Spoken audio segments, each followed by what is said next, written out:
প্রথম থেকে পঞ্চম শ্রেণী পর্যন্ত সময়টা সবচেয়ে গুরুত্বপূর্ণ সময়। এই সময়টাতে যদি আপনি তার বেসিকটা স্ট্রং করতে পারেন, তাহলে আশা করা যায় সে সব সময় ভালো রেজাল্ট করবে। আর সবচেয়ে ভালো দিকটি হচ্ছে প্রথম থেকে পঞ্চম শ্রেণী পর্যন্ত সময়টা সে আপনার অনুকূলে থাকে। তো আপনি যদি একটু পরিশ্রম করেন, তাহলে হয়তো এই পরিশ্রমটাই তার জীবনের সাফল্যের একটি ভিত্তি হয়ে দাঁড়াবে। তো আমি আজকে শেখাবো ইংরেজি গ্রামারের একটি অংশ, সাবজেক্ট। আমরা কিভাবে একটি সেন্টেন্স থেকে সাবজেক্টটা সাউন্ড করব, সাবজেক্টটা চিনব। তো ক্লাসটি দেখার অনুরোধ রইল।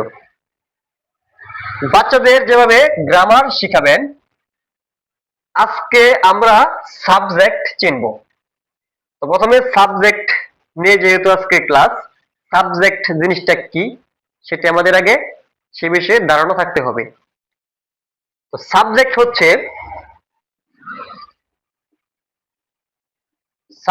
হচ্ছে কর্তা। কর্তা মানে হচ্ছে যে কাজটি করে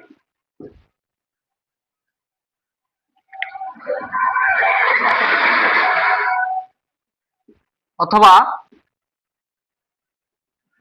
যার দ্বারা কাজটি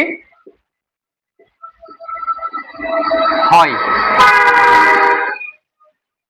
তো সাবজেক্ট মানে কি? সাবজেক্ট হচ্ছে কর্তা। সাবজেক্ট কি?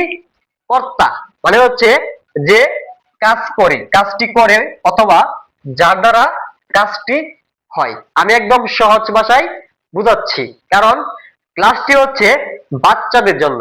আমার টার্গেট বাচ্চাদেরকে।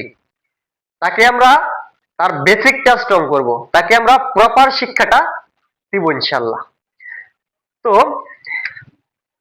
আই ইট, আমি খাই। আই রিড, আমি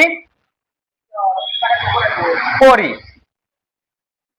আই ইট, আমি খাই। আই রিড, আমি পড়ি। এখানে খাই এবং পড়ি, এই খাওয়ার কাজটা কে করে? আমি খাই। আই ইট, আমি খাই। তো এখানে খাওয়া কাজটা করতেছে কে? আমি। আমি মানে আই। তাহলে আইটা কি এখানে?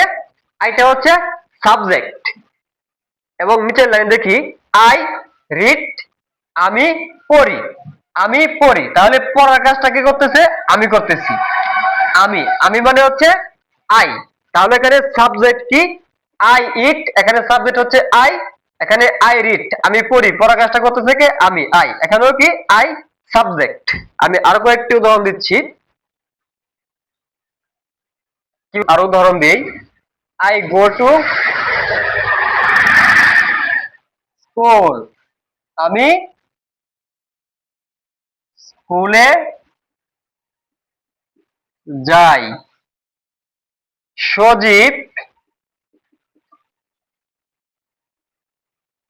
goes to school, সজীব স্কুলে যায়। he goes to school, সে স্কুলে যায়। এখানে তোমরা বলো তো বাচ্চারা, আই গো টু স্কুল, আমি স্কুলে যাই। এখানে যাওয়ার কাজটা কে করতেছে? স্কুলে কে যায়? স্কুলে যাওয়ার কাজটা কে করতেছে?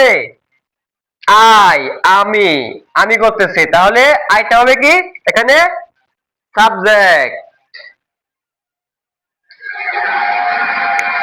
দ্বিতীয় নম্বরে কি আছে? দ্বিতীয়তে কি আছে? সজীব গোস টু স্কুল। এখানে বলতো গোস কেন হয়েছে? I go to school. এখানে সজীব গোস টু স্কুল হয়েছে। গোস কেন হয়েছে? কারণ হচ্ছে সজীব, সজীবটা হচ্ছে থার্ড পারসন। আমরা সাবজেক্টের পাশাপাশি আরেকটি টপিকও চিনলাম, আমি তুমি, আই এবং ইউ, এই দুইটি ব্যতীত সকল কিছু হচ্ছে কি থার্ড পারসন। এবং থার্ড পারসন যদি সিঙ্গুলার নাম্বার হয় তাহলে কি ভার্বের সাথে এস বা এস যোগ হবে। তো এখানে সজীব, সজীব কি আমি এবং তোমার ভিতরে পড়েছে? না, আই এবং ইউ ভিতরে পড়েনি, বাইরে পড়েছে, এর বাইরে। তার মানে কি সজীব হচ্ছে third person.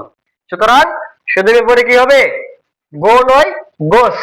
Sajib goes to school, সজীব স্কুলে যায়। এখানে যাওয়ার কাজটা, স্কুল যাওয়ার কাজটা কে করে? সজীব। তো এখানে সাবজেক্ট হবে কি সজীব। আর উপরের লাইনে কি ছিল? আই গো টু স্কুল, আমি স্কুলে যাই। স্কুলে কে যায়? আমি। প্রথম লাইনে সাবজেক্ট কোনটি? আই।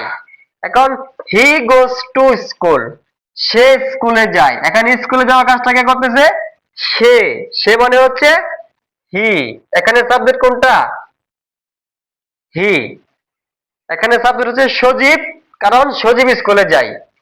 আর প্রথম পদের সাবজেক্ট হচ্ছে আই, কারণ আই আমি, আমি স্কুলে যাই। তো সাবজেক্ট চেনার সবচেয়ে সহজ কথা যেটা, সেটা হচ্ছে একটি বাক্যে যার বিষয়ে কথা লেখা হয়, যে কাজটি করে, যার দ্বারা কাজটি হয়ে থাকে, সে হচ্ছে সাবজেক্ট।